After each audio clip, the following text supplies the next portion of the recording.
ఈ మధ్య సోషల్ మీడియాలో వైరల్ అవుతున్న ఒక స్ట్రాంగ్ క్లైమ్ ఏంటంటే బిల్ గేట్స్ స్కైలో కెమికల్ స్ప్రే చేస్తున్నాడు, సన్ని కంట్రోల్ చేస్తున్నాడు, రెయిన్ని కంట్రోల్ చేస్తున్నాడని. కానీ నిజంగా ఇది ఎంతవరకు నిజం?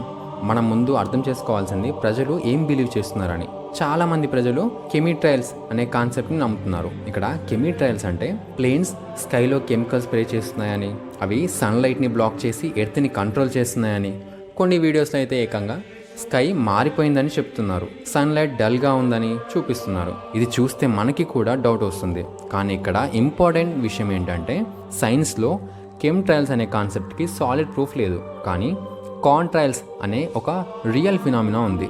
ప్లేన్స్ హై ఆల్టిట్యూడ్లో ఫ్లై అయితే అక్కడ టెంపరేచర్ చాలా లో ఉంటుందన్న విషయం మనకు తెలిసిందే. ప్లేన్ ఇంజన్ నుండి వచ్చే వాటర్ వేపర్ ఇన్స్టెంట్గా ఫ్రీజ్ అయ్యి ఐస్ క్రిస్టల్లా మారుతుంది. అవి మనకు వైట్ లైన్స్లా కనిపిస్తాయి. అంటే మనం చూస్తున్న ఆ లైన్స్ కెమికల్స్ కాదు, సింపుల్గా చెప్పాలంటే అవి ఫ్రోజన్ వాటర్ వేపర్. ఇప్పుడు మెయిన్ కాంట్రవర్సీలో ఉన్న టాపిక్కి వస్తే బిల్ గేట్స్ పేరు ఎక్కువగా మెన్షన్ అవుతుంది. దానికి గల మెయిన్ రీజన్ ఏంటంటే ఆయన క్లైమేట్ చేంజ్ సొల్యూషన్ మీద చాలా ఇన్వెస్ట్మెంట్ చేస్తున్నారు. ఎస్పెషల్లీ సోలార్ జియో ఇంజనీరింగ్ అనే కాన్సెప్ట్ మీద డిస్కషన్స్ జరుగుతున్నాయి. ఇది ఏంటి అంటే సన్లైట్ని కొంచెం రిఫ్లెక్ట్ చేసి ఎర్త్ టెంపరేచర్ తగ్గించడం. సైంటిస్టుల ఐడియా ఏంటంటే వాల్కనో ఎరప్షన్ అప్పుడు స్కైలో పార్టికల్స్ వల్ల సన్లైట్ రిఫ్లెక్ట్ అయ్యి ఎర్త్ టెంపరీగా కూల్ అవుతుంది. అదే కాన్సెప్ట్ని ఆర్టిఫిషియల్గా రిప్లికేట్ చేయాలన్న రీసెర్చ్ స్టేజ్లో ఉంది. కానీ ఇక్కడ క్లారిటీ ఏంటంటే ఇది ఇంకా ఎక్స్పెరిమెంటల్ లెవెల్లోనే ఉంది. పబ్లిక్గా లార్జ్ స్కేల్లో ఇంప్లిమెంట్ చేయలేదు. ఇండియాలో కూడా ఇలాంటి ప్రోగ్రామ్ ఎక్కడ రన్ అవ్వట్లేదు. ఇక్కడ చాలామంది కన్ఫ్యూజ్ అయ్యే మరో ఇంపార్టెంట్ టాపిక్ ఏంటంటే క్లౌడ్ సీడింగ్. ఇక్కడ క్లౌడ్ సీడింగ్ అంటే ఆల్రెడీ ఉన్న క్లౌడ్స్లో స్మాల్ పార్టికల్స్ అంటే సిల్వర్ అయోడైడ్ స్ప్రే చేసి రెయిన్ని ట్రిగ్గర్ చేయడం.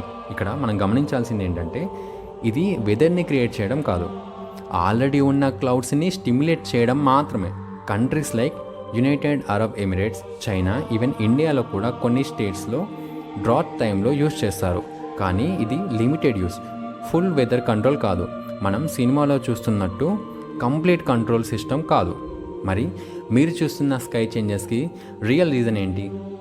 వాటి కదా రియల్ రీజన్ ఏంటంటే air pollution, climate change, increasing air traffic, seasonal atmospheric variations.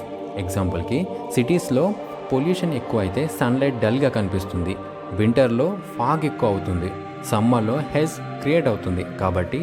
కాబట్టి స్కై మారిపోయింది అనిపించడం natural plus human impact combination అని మనం గుర్తించాలి. మరి ఇలాంటి కాన్స్పిరసీ థియరీ ఎందుకు ఫాస్ట్గా స్ప్రెడ్ అవుతుంది? సింపుల్, మనిషి బ్రెయిన్ అన్నౌన్ థింగ్స్ని ఫియర్తో కనెక్ట్ చేస్తుంది. సైన్స్ అర్థం కాకపోతే ఇమాజినేషన్ పెరుగుతుంది. సోషల్ మీడియాలో కాంటెక్స్ట్ లేకుండా వీడియోస్ షేర్ అవుతాయి. ఒక్క వీడియో చూసి థౌజండ్స్ మంది డిఫరెంట్ స్టోరీస్ క్రియేట్ చేస్తారు. అప్పుడే అది గ్లోబల్ కాన్స్పిరసీ లాగా మారిపోతుంది. ఇక్కడ ఫైనల్గా క్లియర్గా చెప్పాలంటే స్కైలో కనిపించే వైట్ లైన్స్ కెమికల్స్ కాదు, అవి contrails, normal physics. Bill Gates వెదర్ని కంట్రోల్ చేస్తున్నారన్న ప్రూఫ్ లేదు. కానీ క్లైమేట్ చేంజ్ అనే ప్రాబ్లం మాత్రం రియల్, పొల్యూషన్ రియల్. అవి మనం సీరియస్గా తీసుకోవాలి. కానీ కాన్స్పిరసీ స్టోరీస్ని బ్లైండ్లీ నమ్మకూడదు. ఎండ్లో ఒక సింపుల్ మెసేజ్, ట్రూత్ తెలుసుకోవడం కూడా ఒక పవర్. మనం చూస్తున్నది అన్ని నిజం కావు, కానీ మనం నేర్చుకుంటే నిజం తెలుస్తుంది. మీరు ఈ వీడియోలో క్లారిటీ పొందాలనుకుంటే లైక్ చేయండి, షేర్ చేయండి, అసలు కథ ఛానల్ని సబ్స్క్రైబ్ చేయండి. బికాస్ ట్రూత్ తెలుసుకునేవారు ఎప్పుడూ మిస్లీడ్ అవ్వరు. Anyway, thanks for watching. Hope you like the video. Don't forget to subscribe Asal Katha. Until then, signing off.